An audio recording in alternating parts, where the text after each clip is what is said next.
to explore some alternatives to the traditional 3-year MDiv theological requirement, especially in these immigrant communities with limited resources, etc.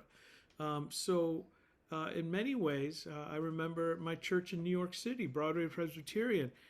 Like most mainline white upper middle class denominations, it was slowly dying, congregation getting older, and yet we hosted 2 different fellowships, one African American and one Latino, in the building, and had partnerships with them in outreach ministries, but they were not recognized congregations.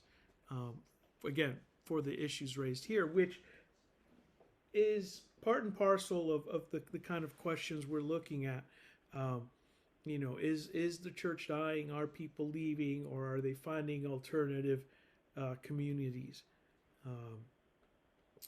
So Kathy, since you shared it with us, is there anything, and I'll stop sharing so we can talk and see each other, anything specific you wanted us to talk about? I know you shared this with George and then shared it with everyone. Was there something in particular that kind of reminded you last week about this article that you wanted us to address? Mostly just, you had raised, Ruben, the concern about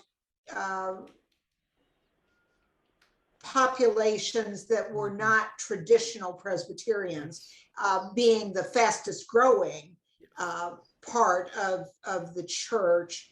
And I think that's true for a lot of denominations, not just Presbyterians. So even globally, Christianity continues to be a fast-growing religion, especially in Latin America, Africa, and Asia. But it's primarily Pentecostalism. Yes, that's kind of taken over. And I'm of, as I often am, of 2 minds, that there is a reason why the church originally set a fairly high bar for education for its ordained leadership.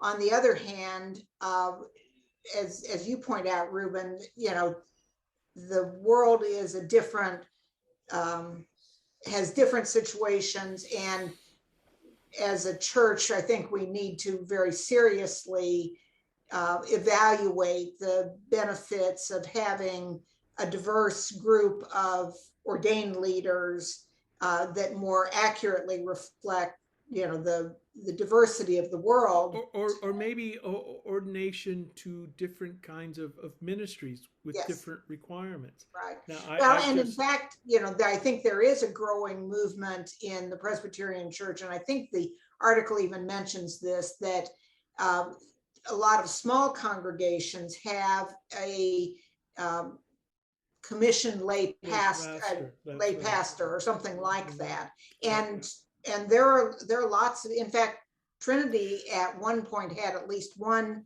member who that's a very good point. But here's the thing: the difference between an MDiv and the training we require for a commissioned lay pastor is 1 year of coursework. It's still 2 years of coursework. And I just became moderator of the Commission for Preparation for Ministry, and one of the real challenges, and one of the things I think keeps people from pursuing ordination is the fear of student loan debt. And so one of the things I hope CPM will do is to educate local congregations in the presbytery about the resources that are available. There are many Presbyterian seminaries where if you're PCUSA, you can have your full tuition paid for all 3 years. And I think more people would consider that if they knew it, if they knew that they didn't have to mortgage their future for what we all know is not a well-paying job at the end of the road.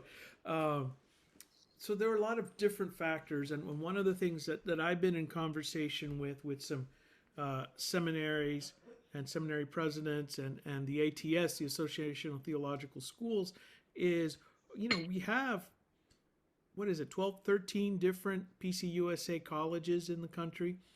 Why not have our PCUSA seminaries partner with these colleges for a joint program, BA / master's program, where their junior and senior year coursework, once they've met their graduation requirements, they can begin theological coursework in preparation for the MDiv, and could probably knock out a full year towards the MDiv while still an undergraduate student.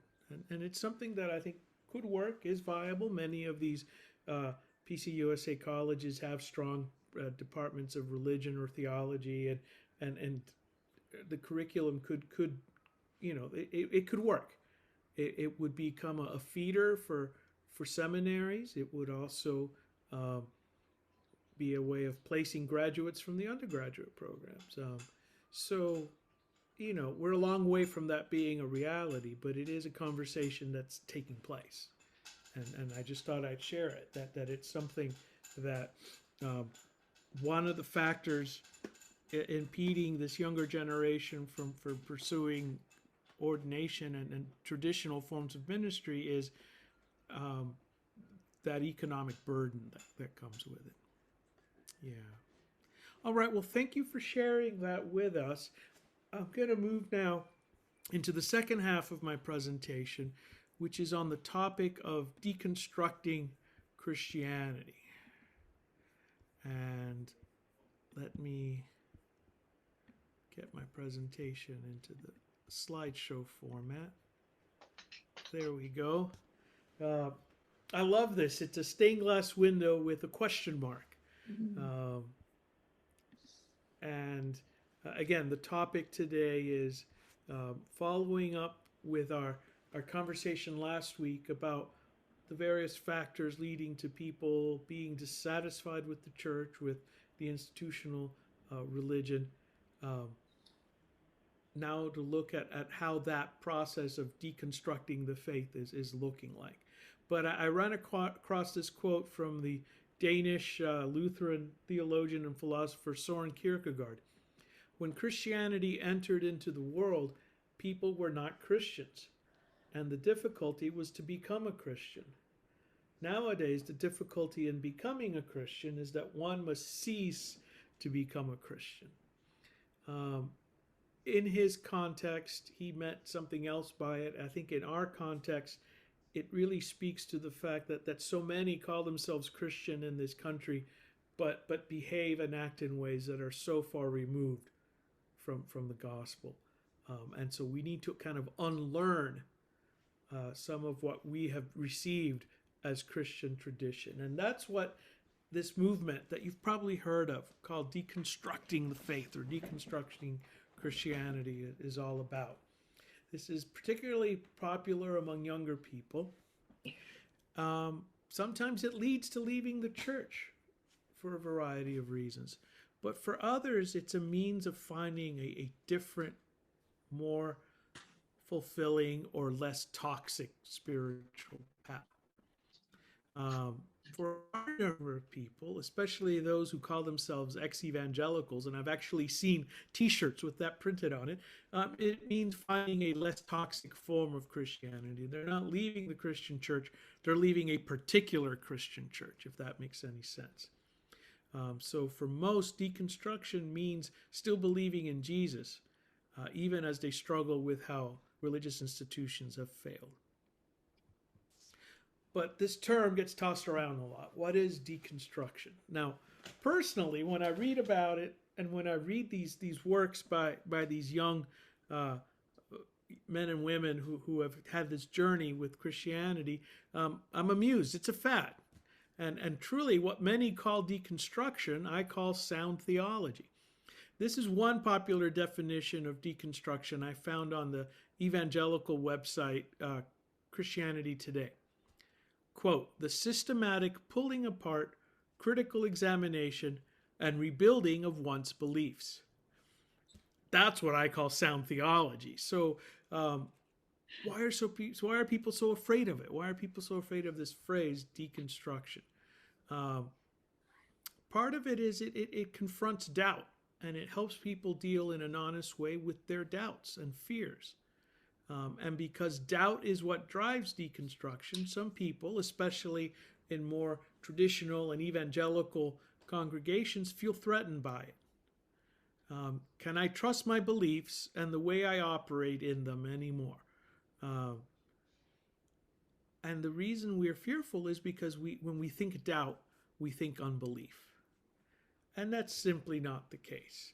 But before I explore the role of doubt in coming to faith, I wanted to give a bit of a background on this term, deconstruction. And one of the reasons it upsets people is because it's linked to postmodern intellectual thought. The idea in postmodernism is that there are no objective foundations to truth, that everything is interpretation and depends on context. And the truth is that the main reason a lot of Christians and Christian churches are uncomfortable with the phrase deconstruction is that its roots is found in the works of atheist critics of Christianity, people like Friedrich Nietzsche and Karl Marx and Sigmund Freud. Deconstruction was popularized by the semiotic analysis of the Algerian Jewish thinker Jacques Derrida. Derrida argued that language, especially when applied to abstract concepts like truth, justice, beauty, even God, is irreducibly complex, ever-changing, and in constant flux. It's a movement that is intentionally post-metaphysical. What does that mean? Well, it means that all we can study and talk about is language. We can talk about our language for God. That's what we do as theologians, but that doesn't mean there's an underlying reality that language refers to. And that's what bothers some people. But when Christians undertake deconstruction, they're trying to do something else. They are trying to confront some of the challenges that atheism has raised to Christianity and respond to those challenges in an intellectually honest way in order to preserve their faith in the light of those challenges. So applied to Christianity, deconstruction is an attempt to hold on to one's faith. And some of these questions are questions that the Christian faith has been dealing with since the beginning. Is it possible to believe in a good God when we see things like innocent suffering, when we see children being bombed in places like Syria or Ukraine, right? If God is all-powerful, why did the Holocaust happen? Couldn't God have prevented it?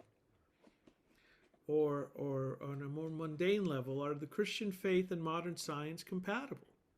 Can we believe in a process of natural selection which says that all species evolved from a single-celled organism through a process of random chance, mutation, and breeding habits that lead to better adaptation, and still a firm belief that human beings are the image of God?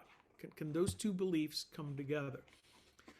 And then there are Christian deconstructionists, and I actually was very lucky as an undergraduate student many, many years ago to have met the leading proponent of this movement, John Caputo, a philosopher, used to teach at Syracuse University, and he was friends with my advisor in the philosophy department at William & Mary in Virginia, so he came to visit our campus on numerous occasions, and he was a Kierkegaard scholar, so I wrote my senior thesis on Kierkegaard, and at one point considered going to study. Caputo ended up moving to Villanova and started the PhD program in philosophy there. And so I had to make a choice. I was either going to go to Union and study theology and get my MDiv, or study philosophy with John Caputo at Villanova. I think I made the right choice.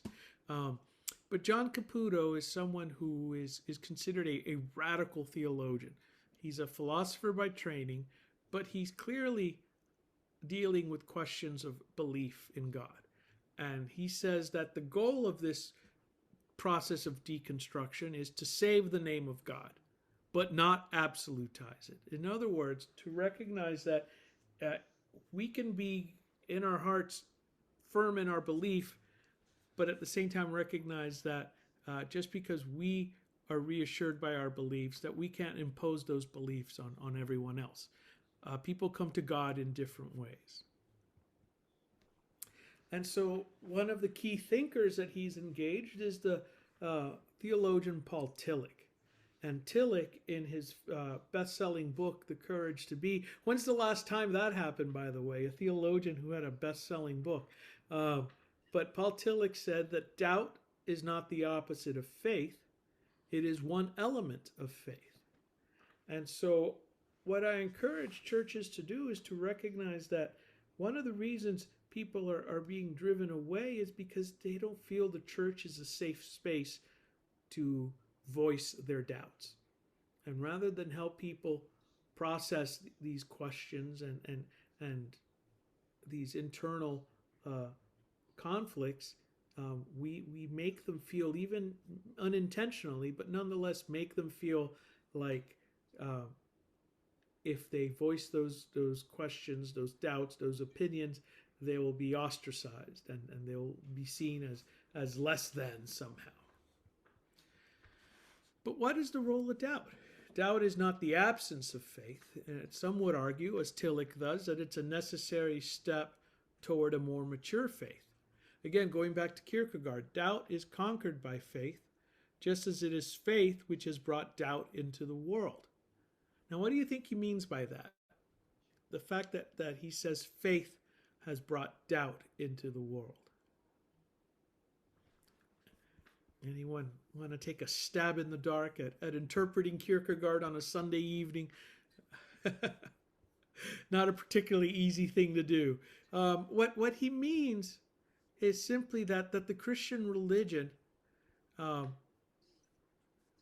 didn't really introduce doubt, but what it did is it kind of hinged everything on an event, on a person, on something that we can't prove objectively or historically. And therefore, by having our core beliefs hinge on an act of faith, that means that for people who encounter the Christian religion, the certainty goes out the window. You have to either trust the message because you trust the messenger, or you have to walk away uncertain. Therefore, the very act of faith implies doubt. And one of the things that theologians like Tillich and Caputo have argued is that all of our talk about God, all of our theological language, fails to adequately represent God. And so Tillich has argued that all theological language is mythical language. It's a way of talking about a reality that transcends our experience, that we don't know fully, and somehow we're trying to make sense of it. It's almost like theological language is poetic language. And the point of all this is to recognize that there's never been one single Christian faith that has been unchanged from the beginning of time. Rather, there have been different interpretations of this event, of the incarnation, ministry, death, and resurrection of this man, Jesus of Nazareth. And so rather than looking at Christianity as this one objectively true thing that never changes across time, we need to recognize that all theologies, all Christian traditions are particular, originate in a particular time and place, and that the history of Christian theology is like a mosaic. All these little local theologies, and when you put them together, you have this beautiful picture of the bigger Christian narrative or Christian story. Again, continuing with Tillich from The Courage to Be. Enthusiasm for the universe in knowing as well as in creating also answers the question of doubt and meaninglessness. Doubt is the necessary tool for knowledge. If we knew everything, we wouldn't be curious and ask questions, right? And meaninglessness is no threat so long as enthusiasm for the universe and for man as its center is alive. There's a lot there. But what Tillich is saying is that part of what it means to be human is to know that we're finite, to know that we don't know everything, but to be driven to know more, to ask questions. And that's part of what it means to be alive. And he would probably go further to say that that's the root of hope. That when we then see the world as it is, we also recognize that deep down at its core, the world is not as it ought to be. That God intended the world to be better than it is. And so Christian faith is grounded in this hope that God will restore things to the way they ought to be. Which brings me to this parable of the wheat and tares. One of the things that Christian theology has not been very good in dealing with is differences of opinion, plurality. And in many points in history, the church has become more focused on gatekeeping, who's in and who's out. And in the early church, St. Augustine pointed to this parable of the wheat and the tares. We're all familiar with it. A landowner, God, goes to plant a field and he sows the best wheat.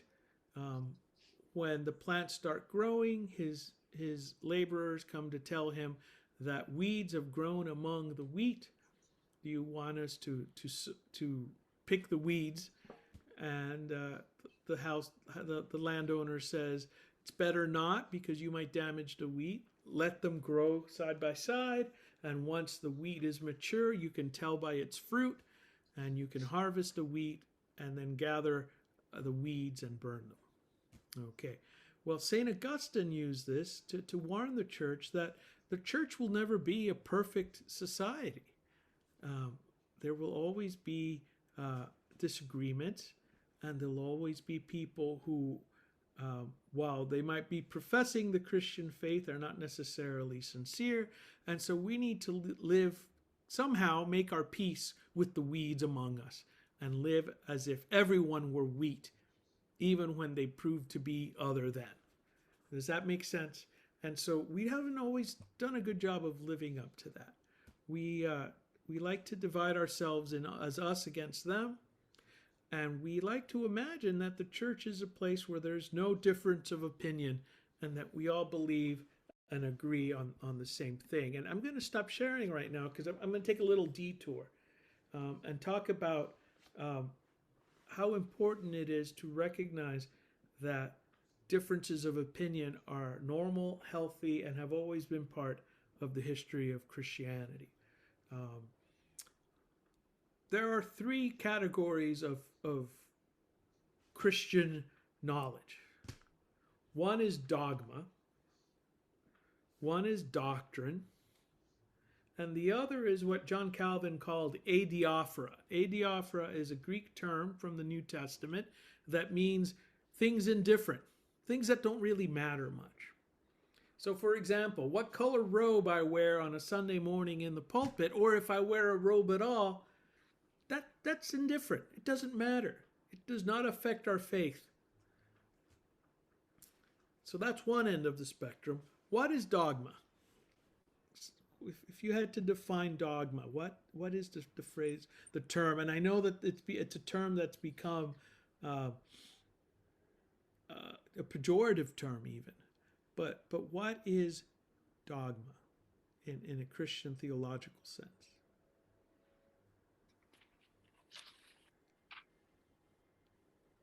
Diana, we can't hear you. Yeah, what we've done for the last 3 months. Meaning what, Jim? Well, we tend to get into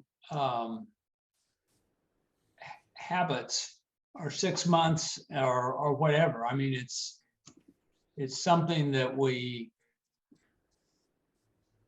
believe in because we've done it. Yeah, that's part of it. There is something to be said for that. Diane, did you want to add to that? Yeah, I'm not sure, but I guess when I think about dogma or dogmatics, I think of those things that have kind of been set down as the essentials, like of Christian dogmatics, the essentials of Christian faith. That's things right. That, like should not be disputed, so to speak.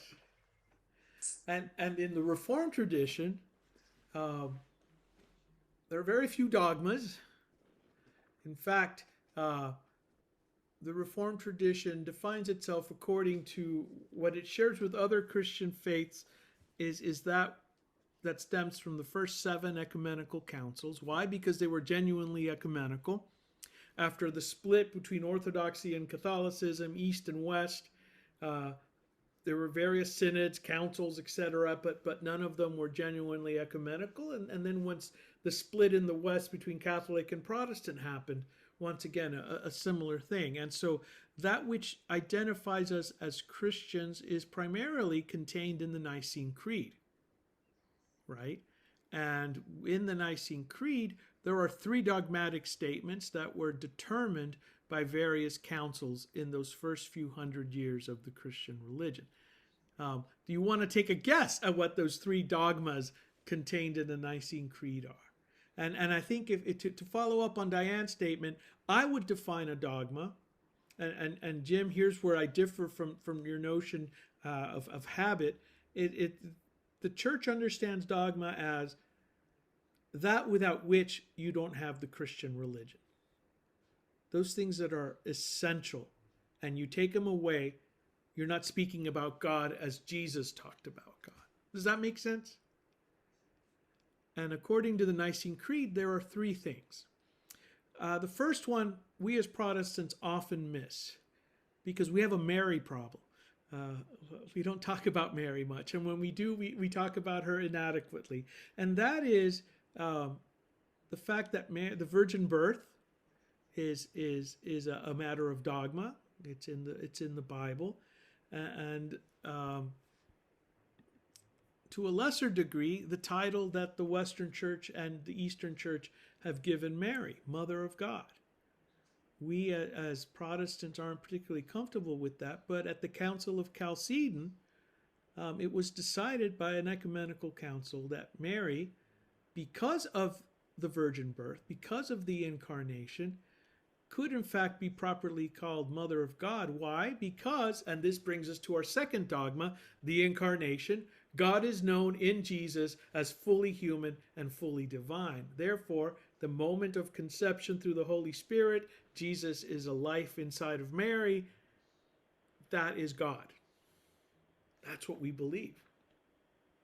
It wasn't like Jesus was a normal kid and then at a certain point he became God. No, the doctrine, what the councils hammered out through heated debate back and forth is that the moment of incarnation, which is the second dogma, virgin birth, incarnation, Jesus is fully God. Therefore, it's proper to call Mary Mother of God.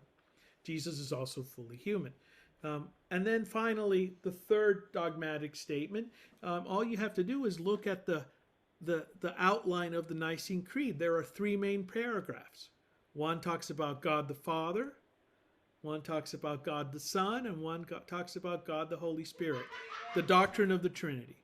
So those are your 3 main Christian dogmas: virgin birth, incarnation, Trinity. Without which, you could be talking about God, but it's not the God revealed in Jesus Christ. So that's dogma. What's doctrine? Doctrine is more important than indifferent things. You're not going to have a doctrine about what color robes I ought to wear as a pastor, but you're going to have doctrines about, human sexuality, marriage, ordination, any number of issues that come up, right? The teachings of the church. Doctrine. Doctrines are things that are, by definition, open-ended. The church has not spoken in one voice at a council and made it a dogma. And one of the most frustrating things for us theologians is that while we have a dogma about the incarnation, the nature of Jesus as fully human, fully divine, we don't have a dogma about the work of salvation, the atonement. The church never spoke in one voice. And so there's been a lot of back and forth. Why did Jesus have to die on the cross? And there's been agreement, there's been disagreement. There are 3 broad theories. You have the kind of broad cosmological argument of recapitulation, In Christ, God is restoring the creation to its original perfection. You have the Anselm's theory of substitutionary atonement, which Calvin also followed, which basically says because humanity sinned, humanity deserves to be punished because God is a God of love. He takes on that punishment, and through grace we are restored to communion with God. And then there is the what's called the moral exemplar theory of the atonement. And here the prime example in contemporary theology is liberation theology, but probably the first to articulate it was Peter Abelard, a 12th century theologian who debated and argued against Anselm's theory of the atonement. He called it barbaric. As far as Abelard was concerned, God demanding the brutal punishment of God's Son on the cross is barbaric. And he said that the motivation for Christ to die on the cross wasn't to accept punishment, but it was to be an example, to lay down his life for others, to be a moral example for us. And that's Abelard's take on it. So again, we have these debates, we have these discussions. The Protestant Reformed theologian Karl Barth in the 20th century said that things that the early church might have called heretical, the modern church now calls orthodox. And it might come in the future that things that today we recognize as orthodox might be found to be heretical sometime down the road. Why? Well, because we're human, and because we read and interpret scriptures guided by the Holy Spirit, but as humans, we can make mistakes, and the church can make mistakes, right?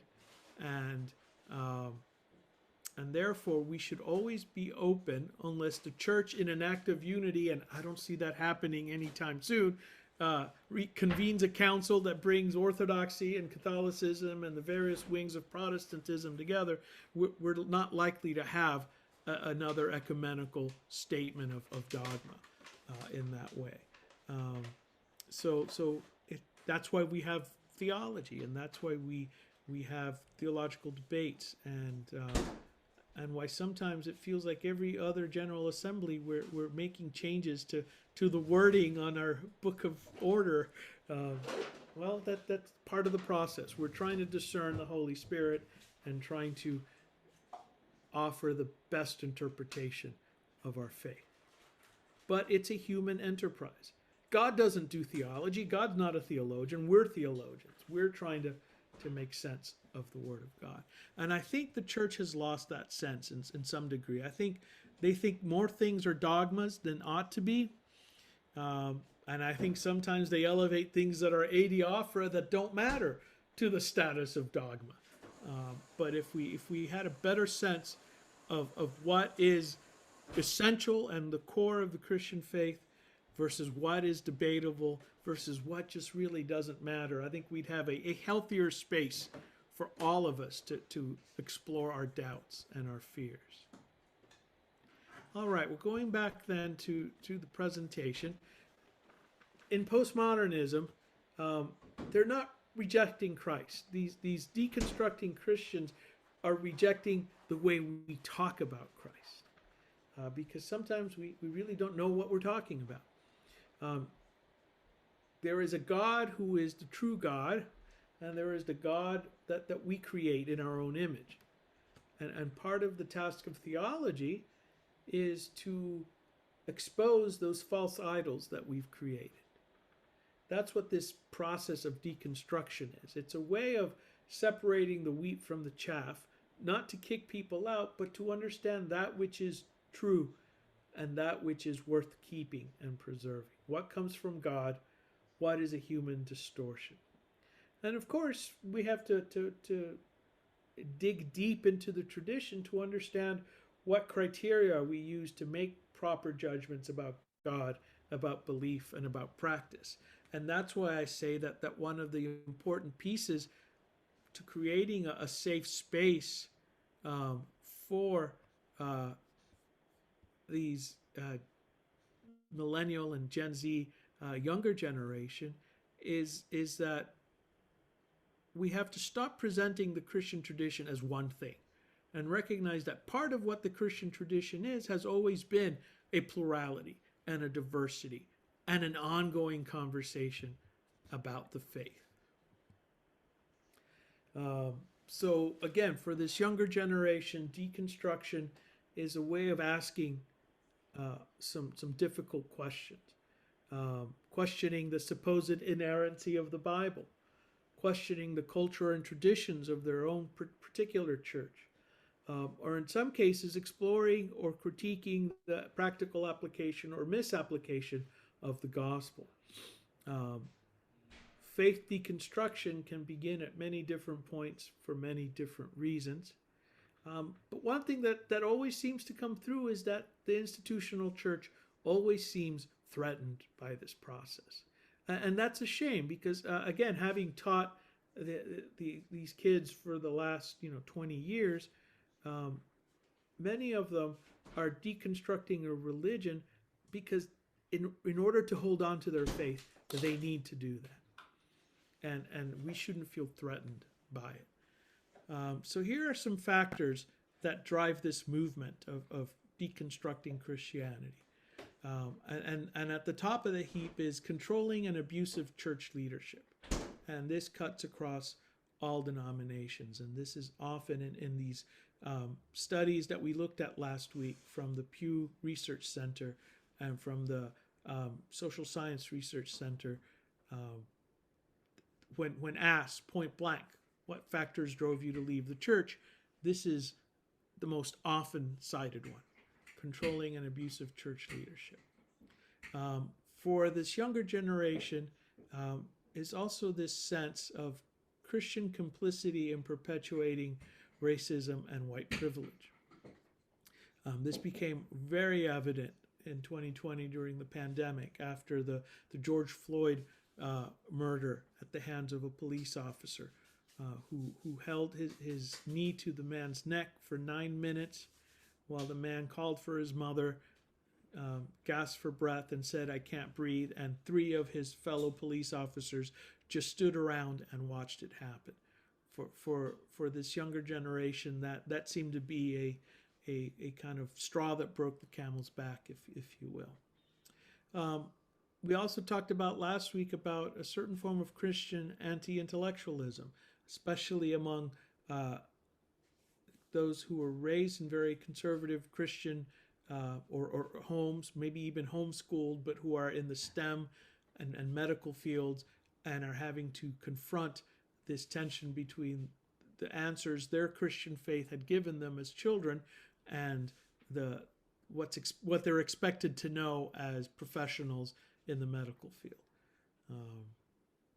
And again, patriarchal models of church leadership. And that's something that we don't always like to acknowledge in the Presbyterian Church because we've been ordaining women for quite a long time, but without properly acknowledging the glass ceiling and the fact that your larger urban and suburban congregations, how many have a woman as head of staff, etc. You find the same tensions within seminary education. And then, of course, inadequate understandings of human sexuality and the struggles that people are facing there.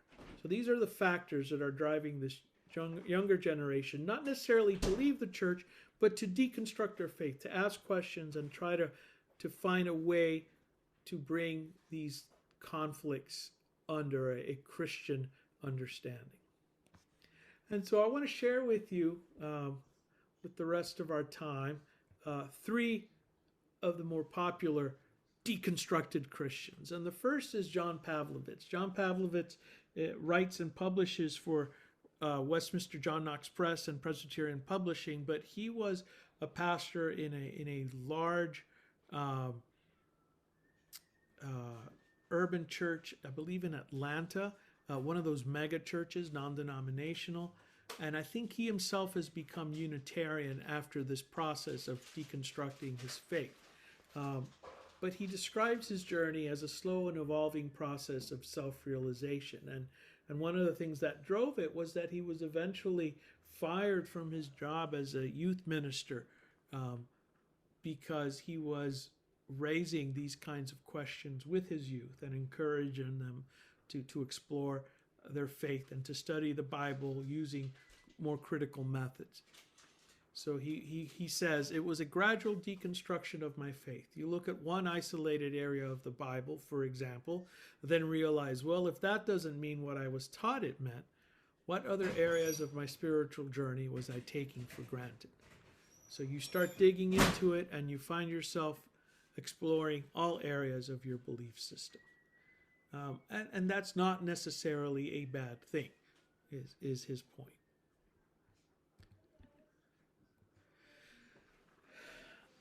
The other and perhaps most popular of the recent ex-evangelicals, of those undergoing a Christian deconstruction, was the theologian and writer Rachel Held Evans. Sadly, she died in 2020, very young.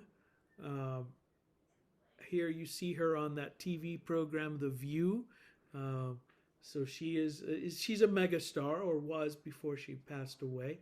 But she was someone who was raised evangelical, eventually found her way into more mainline Protestantism, but struggled in leaving the evangelical church of her youth because she still strongly identified as Christian. And so this is what she had to say about this journey.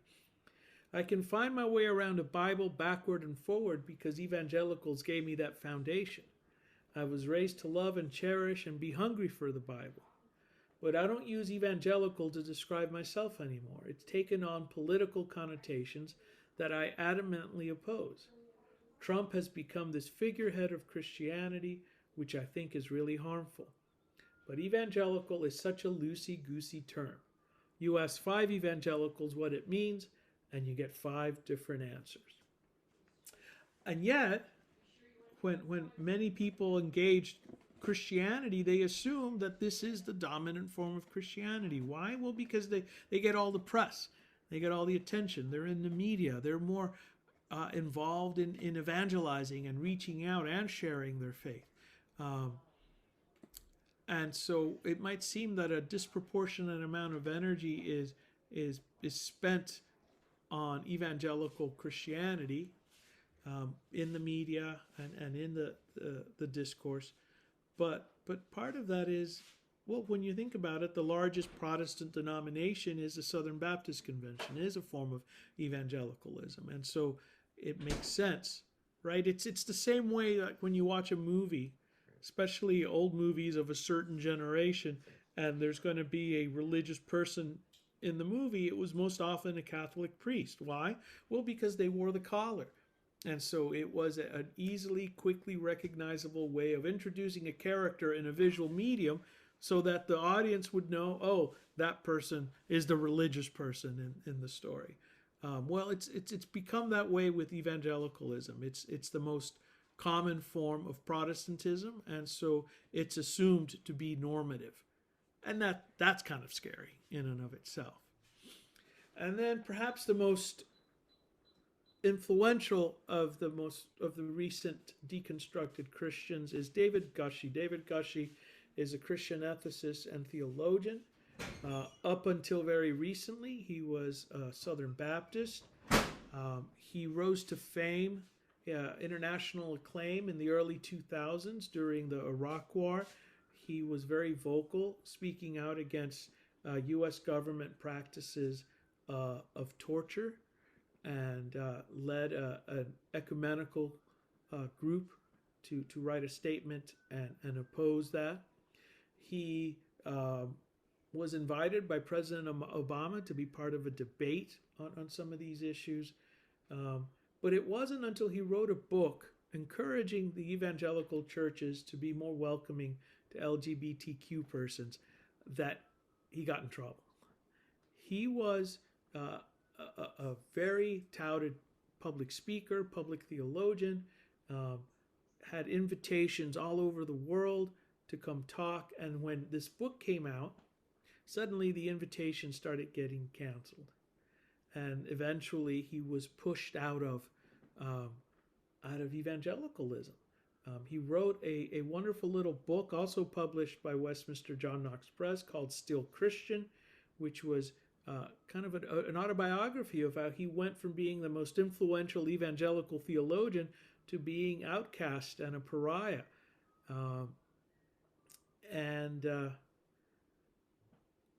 Then he wrote a book about the ex-evangelical movement called After Evangelicalism, about how you shouldn't lose your faith, but you should then reconstruct your faith.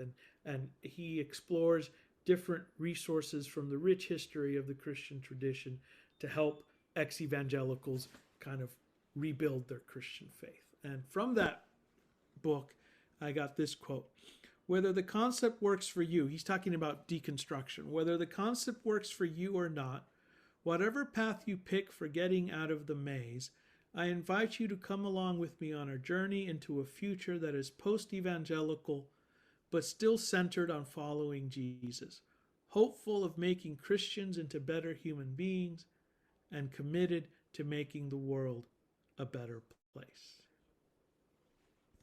So again, the issue isn't that people are losing faith in Christ, it's that they're not comfortable with the way Christ is being worshipped in our institutions.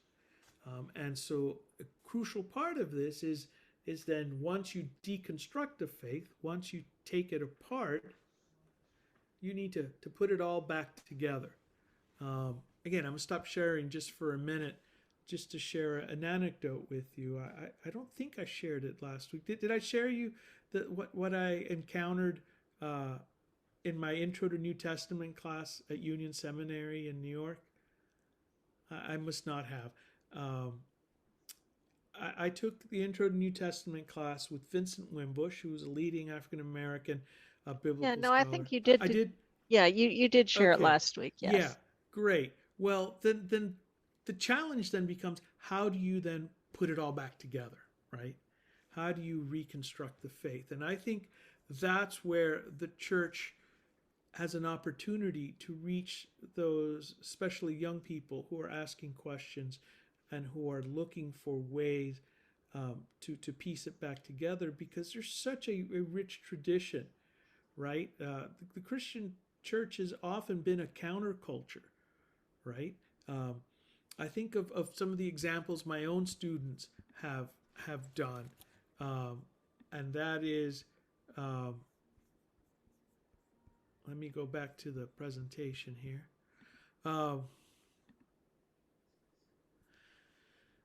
I had one student who was a brilliant theology student, but he went on to law school.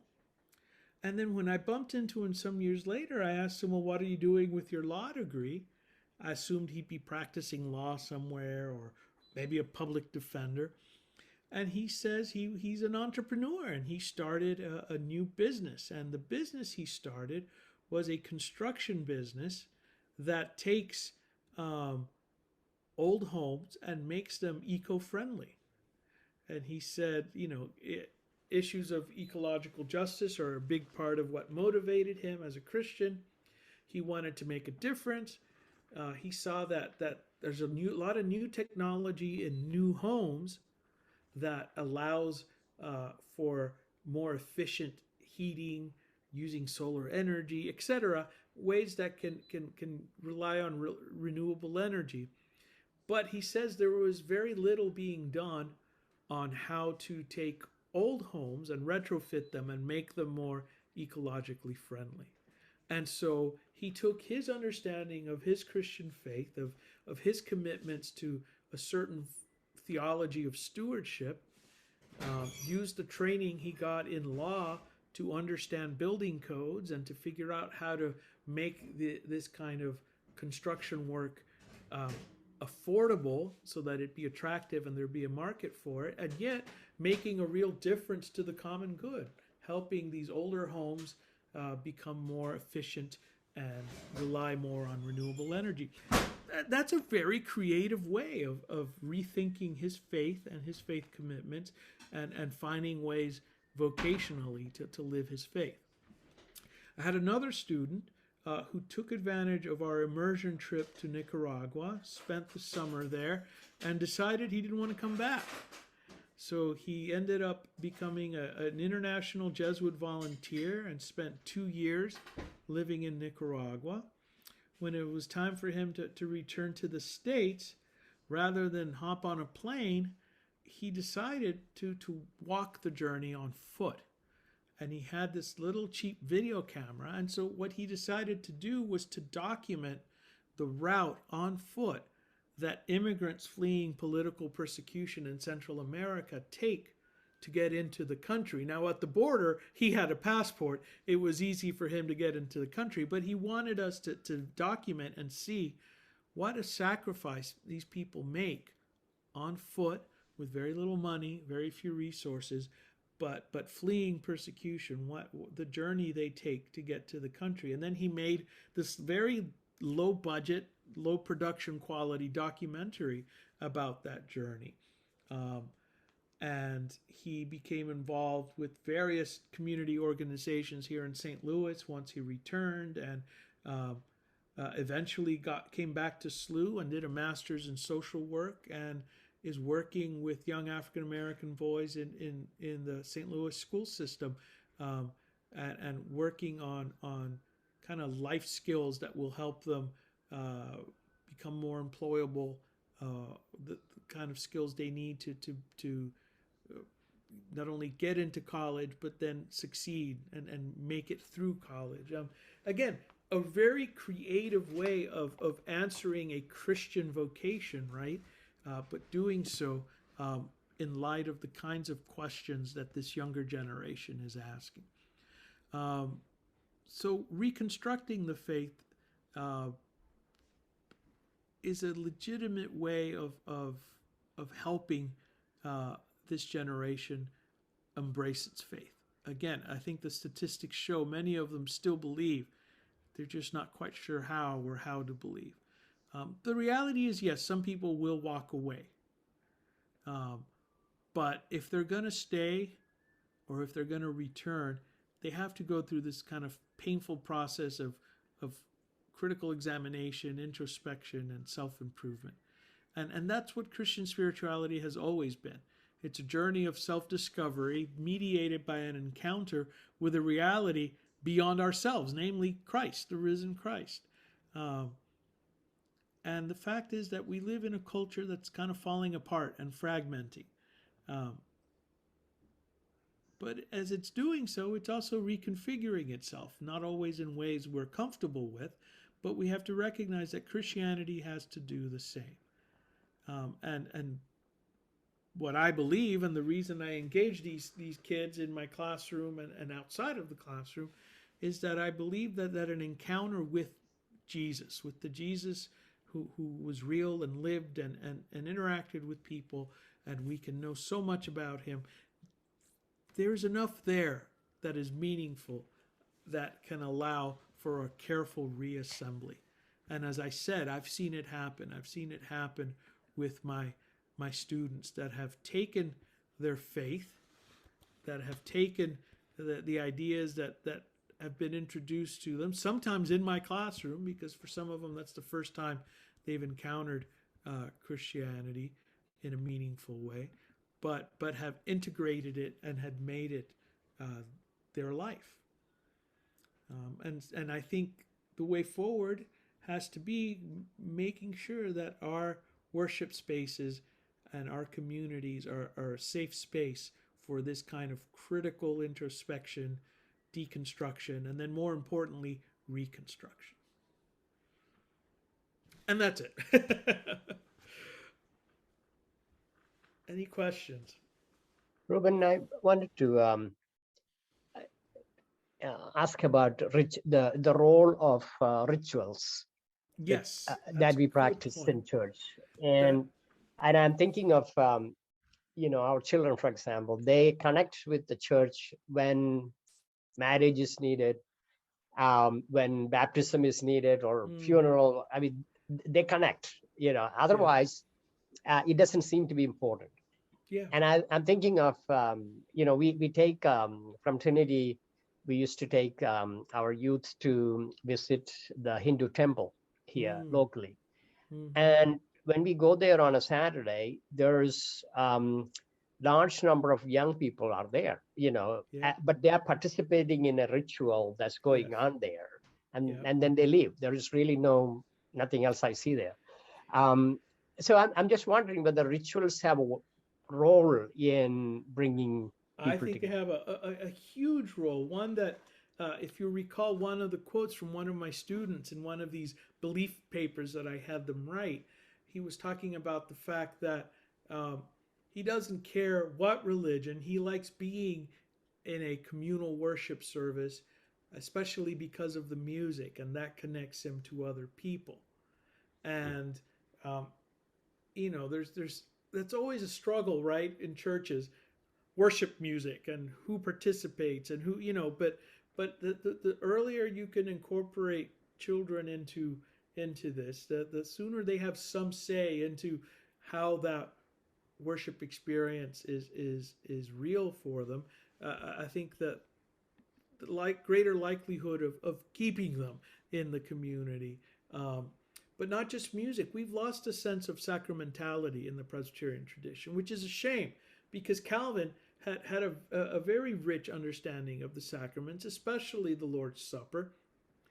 For him, you can't celebrate the Lord's Supper outside of a communal context, which is why you don't just take the little piece of bread to someone who's in the hospital. You take an elder or two, and you actually have a communal worship together in that context with the person who is unable to join the full communion. And I think if we explore and find ways of sacramentalizing our worship, a richer understanding of what happens in the Lord's Supper, of what happens in baptism. You got to understand that Calvin fought the session, the elders. They wanted communion once a month. He wanted communion at least weekly. Actually, no. I think the elders only wanted it quarterly. He wanted it weekly, and the compromise in Geneva was monthly, right? So again, we've lost some sense of, especially those congregations that only practice the communion quarterly, a sense of what's really happening there. The other aspects of funeral, weddings, these are supposed to be communal events, and they're supposed to bring the whole community together. But in most churches, it's a side income for the pastor, to be blunt about it, right? Marrying people that have, at best, a strained connection to the church and its community somehow, and pastors have to negotiate with these young couples. Let's say it's somebody's grandkids, they want to get married in the church because it's the church their parents got married in and their parents got married in, but they never set foot in that church, right? Well, as a pastor, you then have a duty, and you have to say, well, we need to have this many sessions of preparation for your marriage. And usually by the time I used to get contacted, it was like a month before the wedding. They'd planned everything out, and I'm like, I have to go to the session, I have to get their approval. So we need to educate our congregations and our members, and we need to recognize that this isn't drive-through liturgy, right? That we have to encourage participation, but we also have to encourage something beyond just a rote memorization. It has to mean something to those who are participating in it. So a lot has to change. Education, I think, is key, but also we don't structure our lives around these rituals as they're intended to be. But rather we see them as these kind of bumps in the road of our lives that intrude on our lives when they need to be, you know, birth of a child, the death of an elderly person, the marriage of a young couple. These are the guideposts. These are the things that are supposed to unite the community, and we don't view them as such anymore. There is a move in the Episcopal Church to return to the understanding of marriage as a sacrament,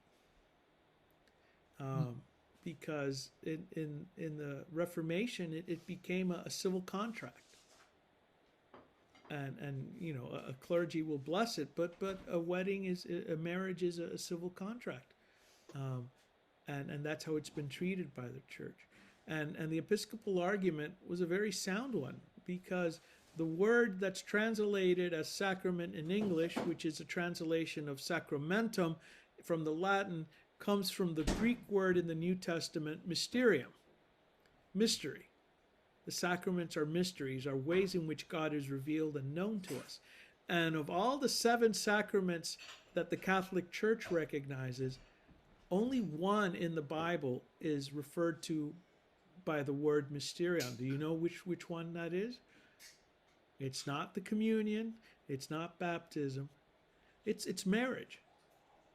In Paul's letter, he talks about marriage as a great mystery, one that he himself opted out of, you know, and he encouraged others to do the same and remain celibate. But for those who answered the call to be married, it was a great mystery and one that revealed the love of God to them. And so the Episcopal Church, in response to the culture we live in, where 51% of first marriages end up in divorce, we're trying to find a way to sacramentalize that institution and to bring it back as a centerpiece of the life of the church. And they're you know, the movement kind of stalled, but it was an attempt to reclaim it as a sacrament. I do think, Ruben, that what you said about education is important. I think that we don't always do a great job with spiritual formation, or like talking with it's not even talking with it. It's like bringing our kids, our adults, everybody up into the meaning of what we do. And like everything we do has a reason in terms of the way the worship service is structured, the order of the things that happen, what baptism is about, what, you know, communal confession, all of that.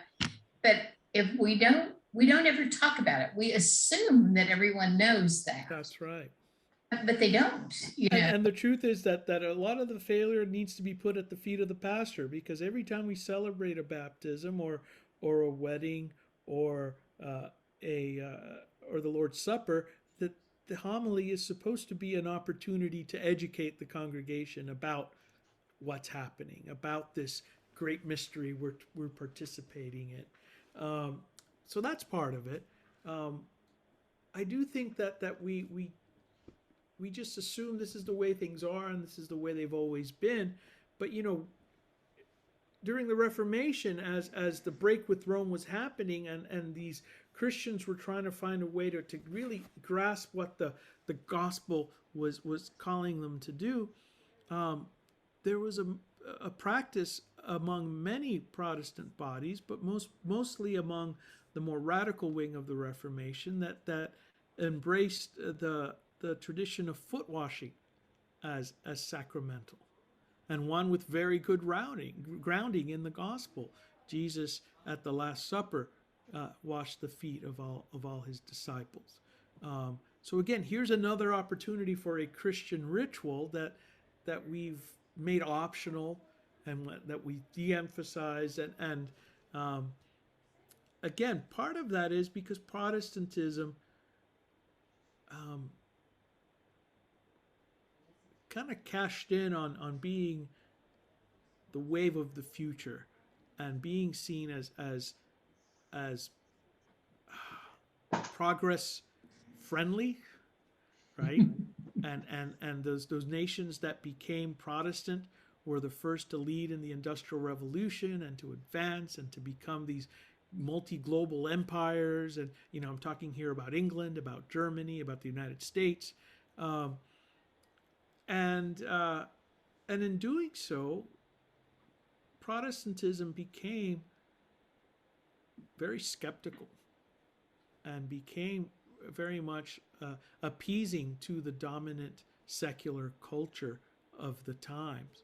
And this is why Karl Barth was so upset in 1914. Was it 14? Whenever we entered the war, it was World War I was 1914. 93 German intellectuals signed a piece of paper condoning the Kaiser's invasion of Belgium. And among those 93 intellectuals were 14 theologians, including all of Karl Barth's professors, and he was furious. And to him, that spoke of the moral failure and collapse of liberal Protestantism. And so he broke with liberal Protestantism, and he was trying to find and rediscover the strange world of the Bible and the gospel and what Christ is calling us to be. And that started his whole theological project that eventually became this multi-volume church dogmatics. But my point being is that Protestantism became too accommodating to secularism, and in doing so did away with this sense of sacrament and sacramentalization and finding the holy and building our lives around this experience of the holy in a ritual way. I know folks have to get going. Thank you all. Yeah. I know we're over time too. I've got one question. Yes, Jim. How do we become, I mean, Diane hit on it a little bit, but how do we become deconstructed Christians through worship? Because that's where most people That's true. come in contact with the Yeah. church. You know, that's That may be another session. yeah, and it might be something that I might not be the most, because I can speak to what my role as the pastor would be in preaching, but there's so much that makes a worship experience, right? And music is a big part of it, and liturgy, and I think anything that becomes rote, I'm immediately suspect of. And I think we do that. We fall into these habits of these responsive readings that we are familiar with and know the cadence to. And I've always been resistant to it. My family is evangelical and Pentecostal, and whenever I'm at their churches, I always feel this sense of this is chaos. There's no control. And this is like a train that's going to derail at any moment. And somehow they get through the worship. It might take 2 hours, but they get through it. And I'm a Presbyterian, right? I like doing things decently and in order. But I'm wondering, right, if that's part of the problem. If we need to let go of some of that control and allow worship to happen in ways we can't control. It might lead to some embarrassing situations, but it might also create some genuine conversation and dialogue. And make us feel uncomfortable. Yes, and that's true, and we need that. We need to embrace that. Calvin, one of the big things that led to the Reformation was anything that becomes superstitious or magic. We do it because it's always been done, and that's how we're supposed to do it. He was suspicious of, right? Now, Calvin is not a radical, and in the end, he gave us a very plain, very stripped down liturgy, right? A cappella music. The Bible is the center, and the whole worship is built around the reading and interpretation of the Word. We don't have to stay there. The issue is no longer an illiterate population that depended fully on the clergy for their spiritual well-being, right? We now have a literate population. That ought to encourage us to think about new ways of doing worship. What they are, I don't know, but Okay. but there are people doing this kind of stuff. You know, I had just one more thing too. It's like I read Rachel Held Evans' stuff and some of these other ones, and I was really struck when she talked about how she was really not allowed to question in her church. They were like, that was just not okay. And I was like appalled by that. But as we've been talking, I've been thinking about it, and it's like, I wonder how okay it is for people to ask questions in our church. Yeah, I think it's fine, probably. And yet I wonder. but there maybe are certain kinds of questions you're not allowed to ask. Right. Or, and even if it's okay to ask them, do people realize that? How do we We'll put it this way, and express that? As a theologian, an ethicist, I have had some run-ins with people who, even though I'm arguing that both sides of the issue on abortion, the anti-abortionist and the pro-choice side, have become absolutists, and I'm critical of both sides, and suggest that we need an approach to talking about the subject that is rooted in compassion, that is rooted in the particularity of each case, and always acts out of a sense of love and compassion, protecting those who are suffering, et cetera, et cetera, et cetera. The right criticizes me because I don't ban all forms of abortion at all times, and then the left jumps on me because I argue that the right to life is central to the Christian faith, right? And these are fellow Christian theologians, and so yes, even a place like Union Seminary that fancies itself as so open and a safe space for deconstructing, well, no, not really, because if you try to then raise questions about that one example I just gave, they'll crucify you. Interesting. They will, to the point that I was once warned by the dean there to tread lightly, because if I hope to have a career in academia, some of these people could make that not happen. I mean, when the dean of your institution tells you that, wow, and I was young and I was in my 20s. I heeded his advice and just said, the time to speak will come later. I'll just sit here quietly, learn what I can, and then move on. So yeah, the church, even those traditions that have been more progressive and more open, we all have our orthodoxies. We all have our taboos, our things that we can't address, speak about, or deconstruct. And it can be just as stifling, right? All right. Well, thank you all. Thank you, Ruben. Really it's obvious that we need to continue this conversation some other time. Yes, definitely. So we look forward to future. And I'll let you know when my next book is out. It's called Theological Fragments, and it deals with all of these issues that we've been talking about. And it offers fragments from different Christian traditions to help us kind of reconstruct the faith and put it all back together. All right. All right. All right. Thank you. Thank you very much. Thank you so much. Thank you all for joining in.